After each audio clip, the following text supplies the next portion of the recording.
দণ্ডবিধি একটি তথ্যগত আইন বা সাবস্ট্যান্টিভ ল। দণ্ডবিধি পেনাল কোড অপরাধ সংক্রান্ত একটি মৌলিক বা তথ্যগত আইন, সাবস্ট্যান্টিভ ল। এই আইনে বিভিন্ন অপরাধকে সংজ্ঞায়িত করা হয়েছে। অপরাধ সংগঠনের বিভিন্ন উপাদান এবং শাস্তির পরিমাণ ইত্যাদি উল্লেখ করা হয়েছে, কিন্তু সেগুলো বিচারের পদ্ধতি দেয়া হয়নি। দণ্ডবিধির অধীনে অপরাধসমূহ কীভাবে বিচার করা হবে তা দণ্ড সম্পর্কিত পদ্ধতিগত আইন, ফৌজদারি কার্যবিধিতে উল্লেখ করা হয়েছে। দণ্ডবিধির খসড়া প্রণয়ন। ভারতীয় উপমহাদেশে সর্বপ্রথম আইন কমিশন গঠন করা হয় 1834 সালে।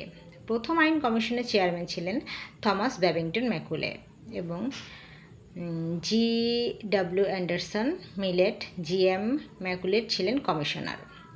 1837 সালে এই কমিশন দণ্ডবিধি প্রণয়নের জন্য খসড়া জমা দেয় এবং 6 অক্টোবর 1860 সালে বিলটি পাস হয় এবং 1 জানুয়ারি 1862 সালে আইনটি কার্যকর হয়।